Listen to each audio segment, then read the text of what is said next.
Hello, my dear aspirants. Welcome to the discussion on philosophy optional syllabus.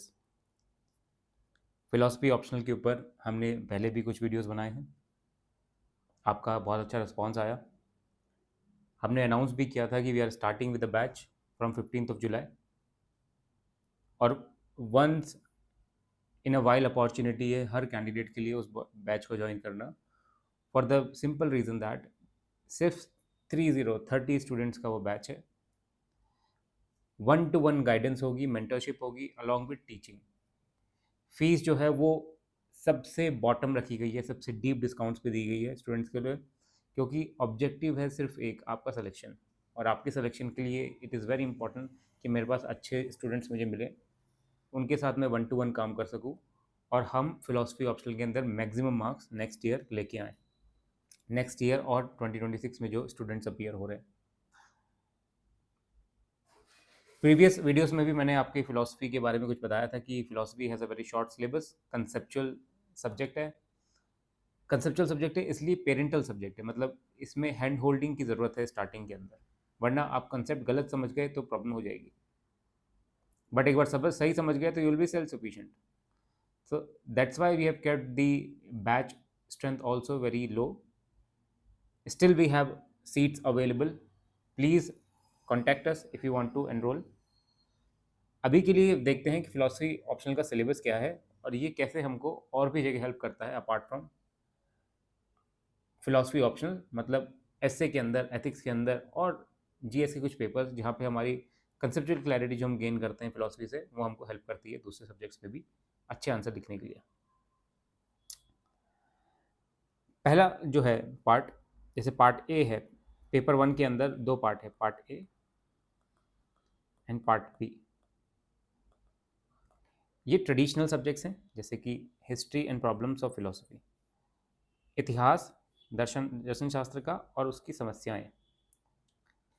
सबसे बड़ी जो बात है फिलोसफी की मैं आपको बताता हूँ, फिलोसफी जो है वो it is an unending quest for knowledge, unending quest for knowledge. But knowledge of what? Unending quest for what? The reality behind the world.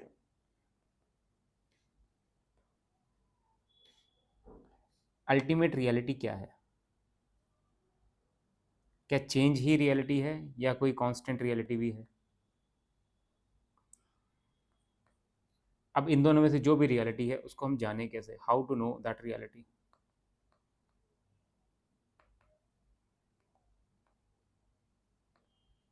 And how knowing that reality will help us live a good life, a good and happy life. अभी हम बहुत lemon terms में चीज़ों को समझ रहे हैं कि फिलोसफी एक्चुअली करती क्या है। फिलोसफी एक अनएंडिंग क्वेश्चन नॉलेज के लिए। अनएंडिंग क्यों है? क्योंकि अगर कहीं पे एंड हो जाती चीज़ें तो फिर आगे फिलोसफी का डेवलपमेंट होता ही नहीं। ह्यूमन जो क्वेस्ट है, ह्यूमन जो क्यूरियोसिटी है, वो हमेशा नए से नए चीज़ें लेके आती हैं, क्वेश्चन रेज करती हैं। पुरानी जो चीज़ें हैं उनके ऊपर डाउट्स रेज होते हैं, उनके क्रिटिसिज्म होते हैं और फिर कोई नया कॉन्सेप्ट आता है। क्यों ये सब होता है? क्योंकि ह्यूमन की एक क्यूरियोसिटी है रियलिटी को जानने के लिए। अल्टीमेटली रियलिटी है क्या? क्या हम है रियलिटी? क्या नेचर है रियलिटी? क्या ये चेंज ही है रियलिटी? या फिर इसके बियॉन्ड भी कुछ रियल है? तो इसके लिए फिलोसफिकल डेवलपमेंट होता है। वेरी इंटरेस्टिंग सब्जेक्ट, बहुत इंटरेस्टिंग सब्जेक्ट है, स्पेशली उन स्टूडेंट्स के लिए जिनको कॉन्सेप्ट्स पे खेलना पसंद है, जिनको कॉन्सेप्ट्स पसंद है, रोट लर्निंग पसंद नहीं है ज़्यादा, उनको करंट अफेयर से कोई लेना देना नहीं है, क्योंकि प्योरली स्टैटिक सब्जेक्ट है, प्योरली स्टैटिक है। स्पेशली पेपर 1 तो प्योरली स्टैटिक ही है। फिर जहाँ पे हमको लगेगा कि करंट अफेयर हम थोड़ा बहुत लगा सकते हैं, हम बताएंगे, but paper 1 is purely static. सबसे पहले चीज़ें स्टार्ट होती हैं प्लेटो एंड एरिस्टोटल से। Although philosophy Plato and Aristotle से स्टार्ट नहीं होती इन जनरल। फिलोसफी तो जब से इंसान सोचने लगा है तब से ही फिलोसफी चालू है। बट हमारे सिलेबस के अंदर कोई systematic thinking, systematic world view जिन्होंने दिया था वो प्लेटो और एरिस्टोटल थे सबसे पहले। इसलिए यहाँ से फिलोसफी का हमारा डेवलपमेंट स्टार्ट होता है और यहीं से डिबेट जो है वो बिगिन होती है फिलोसफी की। दैट्स वाई सबसे इम्पोर्टेंट प्लेटो जो है वो बोलते हैं कि देखो ये जो अल्टीमेट रियलिटी है इस दुनिया के पीछे ये कुछ आइडियाज़ हैं। मतलब चीज़ें तो है, पर्टिकुलर चीज़ें तो हैं, जैसे टेबल है, चेयर है, बट इनके पीछे एक आइडिया है। चेयरनेस का आइडिया, टेबलनेस का आइडिया, और ये जो आइडिया है ये अनचेंजिंग रियलिटी है। मतलब जो आइडियाज़ हैं वो पेरेंट्स हैं और जो पर्टिकुलर ऑब्जेक्ट्स हैं वो चाइल्ड है। तो चाइल्ड तो बहुत सारे हो सकते हैं बट पेरेंट एक होता है। ठीक है, अभी हम बहुत लेमन टर्म्स में चीज़ों को समझ रहे हैं। अरिस्टोटल जो है वो कहीं ना कहीं अपने प्लेटो प्लेटो से गुरु थे, पर अरिस्टोटल जो है वो कहीं ना कहीं उनको काउंटर करेगा, बोलेगा नहीं सर आपकी कुछ चीज़ें मुझे सही नहीं लगती, तर्कसंगत नहीं लगती, तो वो उसके ऊपर कुछ इम्प्रूवमेंट करेगा। तो वहीं पे वो अपना वर्ल्ड व्यू देगा। बहुत सिंपल है, प्लेटो की जो कमियां होगी उनको अरिस्टोटल पूरी करने की कोशिश करेगा, बट क्योंकि हमने समझा कि ह्यूमन माइंड जो है उसकी कुछ लिमिट्स है, तो अरिस्टोटल भी पूरा सब कुछ तो नहीं समझा पाएगा, कहीं ना कहीं कमी छोड़ेगा। तो फिर फिलोसफी का आगे डेवलपमेंट होगा। उसके बाद फिलोसफी में कुछ मूवमेंट चलते हैं जैसे कि रैशनलिज्म। इसमें हम डेकार्ट, जिसका एक बहुत इंपॉर्टेंट और पॉपुलर स्टेटमेंट है, I think therefore I M.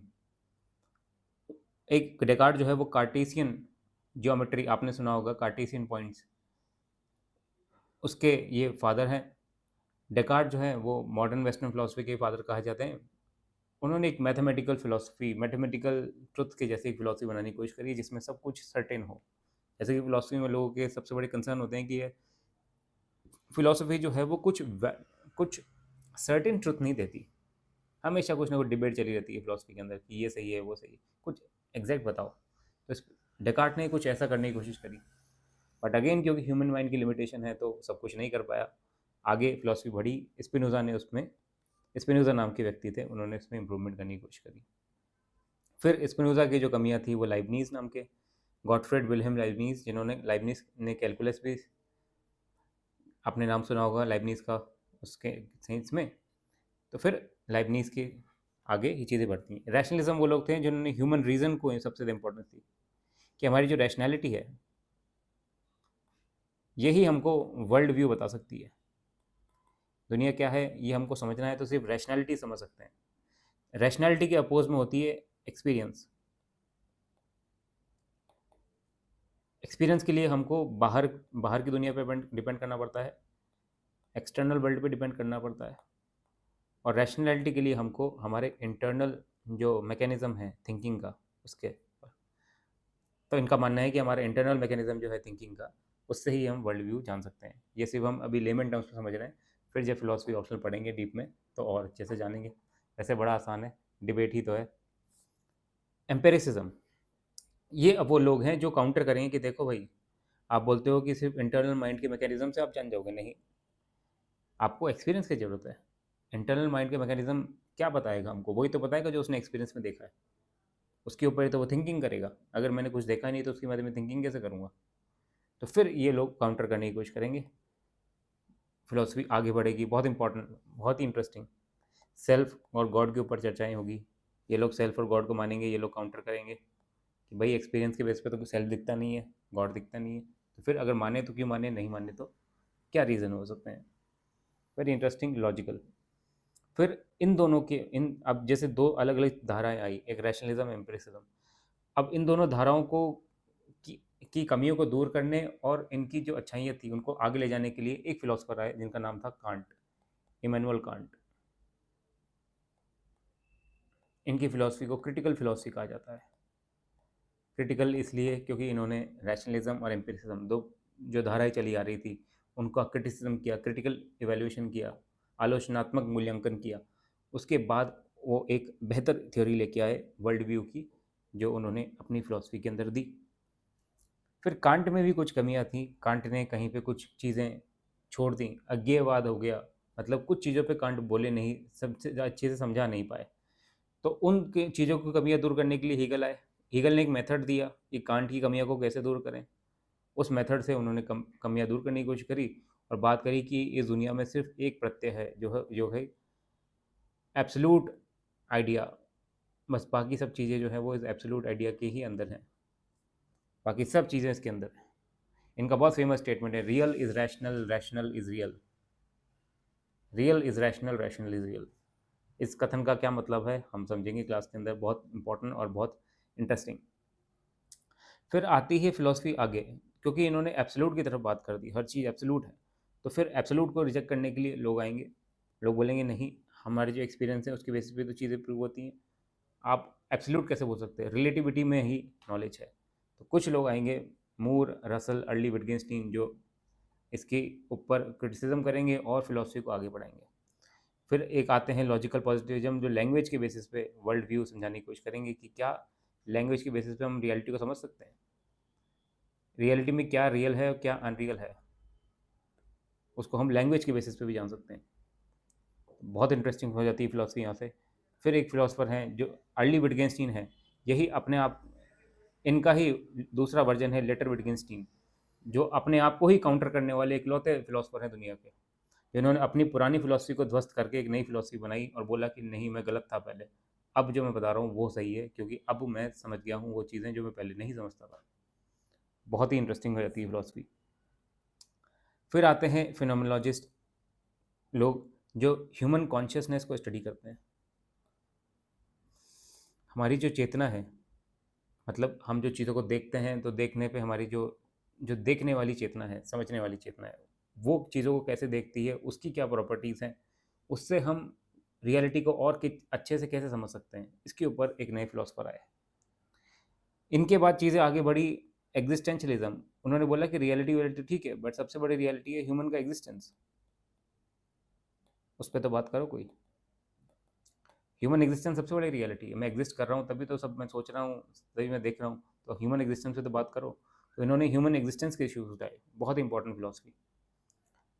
फिर इनके बाद आए क्वाइन एंड स्ट्रॉसन, जो कि लास्ट थे, जहाँ पे फिलोसफी कंक्लूड होती है। अब यहाँ पे हम बात करेंगे कि कैसे जो प्लेटो से डिबेट स्टार्ट हुई थी, जो डिबेट प्लेटो से स्टार्ट हुई थी, वो डिबेट अब उसका कल्मिनेशन यहाँ पे होता हुआ हमको दिखेगा। ऑल दो फिलोसफी में कल्मिनेशन कभी नहीं होता, क्योंकि फिलोसफी में अनएंडिंग क्वेस्ट फॉर नॉलेज है, बट हमारे सिलेबस के हिसाब से हम देखेंगे कि प्लेटो से जो डिबेट स्टार्ट हुई थी वो यहाँ पे स्ट्रॉसन पे आके उसका एक हमको एक कहीं ना कहीं निष्कर्ष मिलेगा।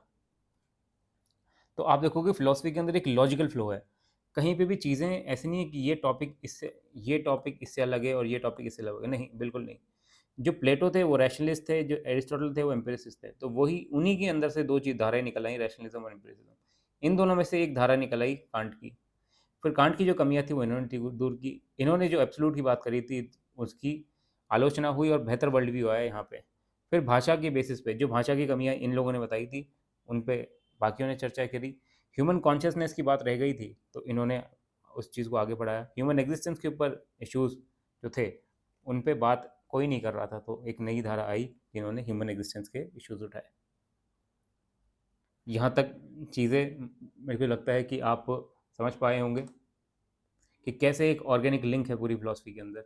तो हम इस ऑर्गेनिक लिंक को ही समझते हुए जाएंगे, हम चीज़ों को बिट्स एंड पीसेस में नहीं, एज अ होल समझेंगे, ताकि हमारी अंडरस्टैंडिंग बेहतर बने, ताकि जब आंसर लिखें तो हमारे आंसर में एक इंटरकनेक्शन हो, इंटरलिंकिंग हो। एक बार ये कर लिया, उसके बाद आती है इंडियन फिलोसफी। इंडियन फिलोसफी तो वैसे ही हमारे लिए बहुत इंपॉर्टेंट है। पहले आते हैं हमारे कुछ ऐसे लोग जो प्लेजर, ह्यूमन प्लेजर के ऊपर जिन्होंने बहुत ज़्यादा बातें करी कि सब रियलिटी सबसे बड़ा यही है कि प्लेजर से हमको सेटिस्फेक्शन मिलता है, तो जितना प्लेजर हो सके उतना प्लेजर करो। फिर इनके रिएक्शन में कुछ कुछ और आए, जैसे जैनिज़्म जो है वो बहुत एथिकल रिलीजन है, एथिकल फिलॉसफी है, तो इन्होंने बताया कि क्यों हम इस दुनिया में सफ़र करते हैं और क्या है पाथ लिबरेशन का, मुक्त कैसे हो सकते हैं हम। फिर बुद्ध भगवान आए, उन्होंने बताया कि क्या कारण है दुख के। उन्होंने बताया कि दुख के कारणों से हम समझ सकते हैं कि अब निर्वाण कैसे मिलेगा, कैसे उन्होंने निर्वाण की संकल्पना करी और निर्वाण हमको कैसे मिलेगा, इस पर हम बात करेंगे। न्याय या वैशेषिक, ये एक बहुत ही लॉजिकल और रियलिस्टिक स्कूल था, जिन्होंने कॉज एंड इफेक्ट की बात की, अटोमिस्टिक थ्योरी ऑफ क्रिएशन की बात करी, जैसे कि हम मॉडर्न साइंस में देखते हैं, तो हम समझेंगे और ये हम लिखेंगे भी जब भी ऐसे में पूछेगा एग्जामिनर, तो हम जरूर इनका रेफरेंस देंगे, न्याय वैशेषिक का, कि हमारे यहाँ पे भी एक फिलोसफी ऐसी थी जिन्होंने क्रिएशन पे बात करी, जिन्होंने कॉजेशन पे बात करी, जिन्होंने चीज़ों को रियलिस्टिकली एंड लॉजिकली समझाने की बात करी। सांख्य फिलोसफी, इन्होंने भी कॉजेशन लिबरेशन के ऊपर बात करी, योग फिलॉसफी सबसे इम्पोर्टेंट हमारे लिए आज के ज़माने में। योग महर्षि पतंजलि ने योग के बारे में क्या बोला हम देखेंगे। ये जो हम योगा प्रैक्टिस करते हैं, जो फिजिकल एक्सरसाइज, वर्सेस पतंजलि, महर्षि पतंजलि का जो योग है, उसमें क्या डिफरेंस है। मीमांस दर्शन, जो नॉलेज के ऊपर सबसे ज़्यादा इनने एलेबरेटली बात करी। इस पर हम देखेंगे कि नॉलेज एक्चुअली है क्या, और नॉलेज और इल्यूजन ऑफ नॉलेज। कई बार हम भ्रांति में भी होते हैं कि हमें नॉलेज है, तो उस भ्रांति को भी हमको पता होना चाहिए कि हमें नॉलेज है, कि हम भ्रांति में है कि हमें नॉलेज है। तो इस पर भी उन्होंने बात करी, बताया बहुत अच्छे से। वेदांत दर्शन, सबसे ऊंचा दर्शन इस दुनिया का। कई फिलोसफर ने बात बोली, राधा कृष्णन जी ने बात बोली कि all philosophy in the world is only a footnote on philosophy of Vedanta. Vedanta ही अंतिम दर्शन है, जो कि उपनिषद, वेद और उपनिषदों पे बेस्ड है, वेद और उपनिषदों पे। तो हमारी एक अंडरस्टैंडिंग बहुत अच्छी बनेगी कि क्या रियलिटी है हमारे वेदांत दर्शन के अकॉर्डिंग। फिर आते हैं अरबिंदो, कंटेम्प्रेरी इंडियन फिलोसफर में। ये भी अपनी अंडरस्टैंडिंग देंगे वर्ल्ड व्यू की, कि एक्चुअल में रियलिटी है क्या, व्हाट इज़ द रियलिटी। ये अपना रियलिटी का कंसेप्शन देंगे। अरबिंदो जो थे वो काफ़ी इंटेलेक्चुअल क्लास के व्यक्ति थे। इन्होंने सिविल सर्विस एग्ज़ाम क्रैक किया था बहुत ही यंग एज में, बाहर जाके पढ़े थे, डाइवर्स फिलॉसफी पढ़ी थी इन्होंने, ग्रीक, लैटिन, बहुत ही अलग अलग तरीके के इन लोगों ने मल्टी डिसिप्लिनरी स्टडी करी थी। तो वो बताएंगे अपने कि उनको उनके हिसाब से एक तार्किक वर्ल्ड व्यू क्या होता है। इसके बाद जब हमने पेपर 1 कंप्लीट कर लिया, तो आता है हमारा पेपर 2। पेपर 2 में हम जो बातें करेंगे वो बहुत ज़्यादा हमारे जीएस, एथिक्स, एस्से से रिलेट करेंगे। इस जीएस में भी स्पेशली हमारा जीएस 2 सोसाइटी, इस वाले पार्ट से। तो आप देखोगे कि यहाँ पे आपको बहुत हेल्प होगी, जो जो आप कंसेप्चुअल अंडरस्टैंडिंग यहाँ पे लेके आओगे। जैसे हम इक्वालिटी की बात करते हैं, हमारे संविधान में लिखा है, we the people of India having solemnly resolved to constitute India into a sovereign socialist secular, sovereign socialist secular, secularism भी शब्द दिख जाएगा आपको यहाँ पे। ये देखिए, सोवरन सोशलिस्ट, सोशलिज्म भी दिख गया, सेकुलर, डेमोक्रेटिक, डेमोक्रेसी भी दिख जाएगी आपको, democratic republic, and to secure to all its citizens equality, justice, liberty. याद आया। तो जो कॉन्स्टिट्यूशन में हम टर्म्स देखते हैं, वो सारी टर्म्स हमको यहाँ पे देखने को मिलेंगी। और सिर्फ देखने को नहीं, उनमें कंसेप्चुअल डेप्थ, कंसेप्चुअल डेप्थ आप फिलोसफी की अंडरस्टैंडिंग से लेके आओगे। तो हम बात करेंगे इक्वालिटी, जस्टिस, लिबर्टी क्या होती हैं, व्हाट इज इक्वालिटी, सबसे बेसिक क्वेश्चन। जब तक आप बेसिक क्वेश्चन नहीं जानोगे, जब तक आप एडवांस बातें नहीं कर सकते। तो हम जानेंगे अलग अलग थिंकर्स का, अलग अलग थिंकर्स फिलोसफर्स का क्या उनकी समझ थी इक्वालिटी, जस्टिस, लिबर्टी को लेकर, और आज हम क्या निष्कर्ष निकाल सकते हैं आज की दुनिया में जब हम इन कॉन्सेप्ट को इस्तेमाल करें। संप्रभुता का जो कॉन्सेप्ट है, ऑस्टिन, बॉर्डिन, लास्की और हमारे कौटिल्य जी द्वारा, एक नागरिक और राज्य के बीच में क्या संबंध है, क्यों राज्य की ज़रूरत पड़ी एक नागरिक को, ये सब बात भी करेंगे। बहुत मौलिक बातें। अलग अलग तरीके की सरकारें होती हैं, मोनार्की होती है, थियोक्रेसी होती है और डेमोक्रेसी होती है। कौन सी गवर्नमेंट के क्या फ्लॉज हैं, क्या डेमोक्रेसी अपने आप में परिपूर्ण है, क्या डेमोक्रेसी की कोई कमी नहीं है, इस पर भी हम चर्चा करेंगे इसके अंदर। बहुत इंटरेस्टिंग टॉपिक है, हमारे जीएस के लिए बहुत इंपॉर्टेंट है, एससी के लिए बहुत इंपॉर्टेंट है। एनार्किज्म, अराजकतावाद, मार्क्सवाद और सोशलिज्म, समाजवाद, ये तीनों ही टॉपिक हमारे लिए बहुत इंपॉर्टेंट हो जाते हैं जब हम, आप देखोगे जैसे टॉपिक मेंशन भी है हमारे सिलेबस के अंदर भी, जनरल स्टडीज पेपर 1 के अंदर भी सोशलिज्म मेंशन है, और इसकी अंडरस्टैंडिंग हमको कहीं ना कहीं जीएस में, एसए में, एथिक्स में बहुत हेल्प करती है। इसके बाद आता है इसके बाद आता है ह्यूमनिज्म, मानवतावाद, सेकुलरिज्म एंड मल्टी कल्चरलिज्म। आज ये सबसे बड़े इश्यूज बने हुए हैं ग्लोबली, कि मानवतावाद, सेकुलरिज्म और मल्टी कल्चरलिज्म। इसमें हम समझेंगे कि इन सब के पीछे का जो कॉन्सेप्ट है वो क्या है, मानवतावाद का क्या मतलब है, सेकुलरिज्म शब्द कहाँ से आया। आपको मैं बताऊंगा कि जॉर्ज जेकब हेली होलीओक नाम के व्यक्ति थे जिन्होंने सेकुलरिज्म का शब्द दिया, और बाकायदा उन्होंने बताया कि सेकुलरिज्म का मतलब क्या होता है। तीन चार उन्होंने अवधारणाएं दी कि ये चीज़ें होंगी तो हम बोलेंगे सेकुलरिज्म है। मल्टीकल्चरलिज्म, एक देश के अंदर अलग अलग तरह के बहुसंस्कृतिवाद है, अलग अलग संस्कृतियाँ जीती हैं, तो हर संस्कृति का उस देश के ऊपर कैसे अधिकार होता है, और कोई भी संस्कृति एक दूसरे से सुपीरियर या इन्फीरियर नहीं होती, यह भी हम सीखेंगे इसके अंदर। क्राइम और पनिशमेंट बहुत ही इंपॉर्टेंट, जैसे लीगल ज्यूरिस्प्रूडेंस में जो बातें होती हैं ये भी हम समझेंगे, ये हमारे लिए बहुत इंपॉर्टेंट हो जाती है जनरल स्टडीज़ पेपर 2 के अंदर भी, और जब हम एथिक्स में बातें करते हैं तब भी। डेवलपमेंट और सोशल प्रोग्रेस, ये जनरल स्टडीज़ पेपर 3 में हमारे बहुत काम आएगा, पेपर 2 में भी हमारे काम आ सकता है जब हम डेवलपमेंट की बात करते हैं। जेंडर डिस्क्रिमिनेशन, ये तो हमारे अक्रॉस पेपर GS 1, 2, 3, एस्से, एथिक्स, हर जगह इंटरव्यू, प्रीलिम्स, हर जगह ये हमारे काम आएगा। और इसमें भी सबसे मौलिक बातें हम जो करेंगे वो हमारी कंसेप्चुअल डेप्थ दिखाएगा एग्जामिनर को, जब हम ऐसे लिखेंगे कहीं भी लिखेंगे। कास्ट डिस्क्रिमिनेशन में गांधी जी और अंबेडकर की क्या अप्रोच थी, कहाँ पे वो कहाँ पे वो समानताएं थी उनके अंदर और कहाँ उनके अंदर डिफरेंसेस थे, बहुत इलेबोरेटली क्लास के अंदर हम डिस्कस करेंगे। फिर आते हैं रिलीजन, बहुत ही इंपॉर्टेंट और बहुत ही इंटरेस्टिंग, कि इस दुनिया में रिलीजन आया क्यों, और रिलीजन जब आ गया तो क्या रिलीजन की अब ज़रूरत है, और रिलीजन का मतलब क्या होता है, क्या रिलीजन के लिए गॉड की आवश्यकता होती है, या बिना गॉड के भी रिलीजन एग्जिस्ट कर सकता है। गॉड अगर है, if God is there then what are the proofs, if God is not there then what are the proofs, कि गॉड नहीं है इसका क्या प्रूफ है। ये सब्जेक्ट आपके लिए सबसे ज़्यादा इम्पॉर्टेंट और इंटरेस्टिंग होगा, कि गॉड के लिए लोगों की क्या क्या अवधारणाएं हैं भारतीय दर्शन में और पाश्चात्य दर्शन के अंदर, गॉड के लिए क्या क्या प्रूफ दिए जाते हैं, क्या क्या क्रिटिसिजम्स है भारतीय दर्शन में और पाश्चात्य दर्शन के अंदर। ये जो हम ईविल देखते हैं हमारे आसपास, उसकी प्रॉब्लम जो है वो गॉड को कहीं ना कहीं लिमिट कर देती है, क्योंकि अगर गॉड ऑल पावरफुल है तो गॉड सारी प्रॉब्लम मिटा क्यों नहीं देता है दुनिया की। ये फिलोसफर क्वेश्चन रेज करेंगे।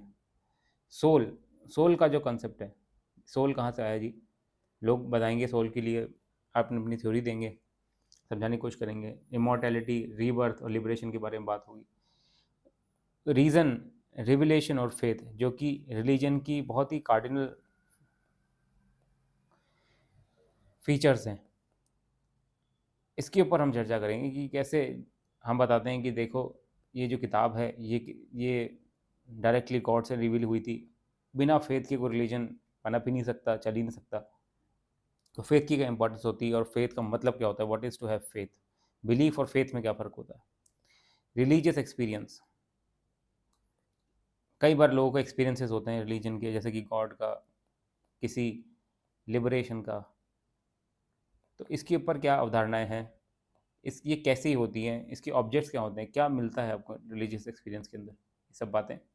बिना रिलीजन के, बिना गॉड के भी क्या कोई रिलीजन हो सकता है। हम बात करेंगे जैनिज़्म की, बुद्धिज़्म की, और कई और रिलीजन है दुनिया भर में जिनकी, जहाँ पर रिलीजन एग्जिस्ट कर रहा है बिना भगवान के भी, मगर क्या कमियां हैं उन रिलीजन्स के अंदर, क्या क्या लोगों की क्रिटिसिज्म है कि वो रिलीजन जो है वो एक्चुअली रिलीजन नहीं है, कुछ लोग बोलेंगे, और फिर हम उनको भी काउंटर करेंगे कि नहीं नहीं, देखिए रिलीजन जो है बड़ी ब्रॉड चीज़ है, और गॉड जो है वो रिलीजन के अंदर पार्ट हो सकता है बट कोई नेसेसरी चीज़ नहीं है। नैतिकता और रिलीजन का क्या कोई संबंध है, क्या मोरालिटी रिलीजन के अंदर एम्बेडेड है या it is independent of religion. Religious pluralism, आज हम दुनिया भर के अंदर जब देख रहे हैं कि कम्युनलिज्म बढ़ रहा है, कम्युनलिज्म बढ़ रहा है, टेंशन्स बढ़ रही हैं कम्युनिटीज़ के अंदर, टेंशन्स कॉन्फ्लिक्ट बढ़ रहे हैं, तो रिलीजियस प्लूरिज्म और problem of absolute truth, in concept को समझ के हम एक विश्व शांति की तरफ, विश्व शांति, मानव शांति की तरफ एक हमारी समझ बना पाएंगे। नेचर ऑफ रिलीजियस लैंग्वेज, भाषाएं कुछ इस्तेमाल होती है रिलीजन के अंदर, उनका महत्व क्या है, what is the importance and what do they indicate. क्या वो भाषाएं सांकेतिक होती हैं या वो इन्फॉर्मेटिव होती हैं? क्या वो सही में हमको कुछ गॉड के बारे में बताती है, रिलीजन के बारे में बताती है, या सिर्फ उनका एक सांकेतिक ही महत्व है?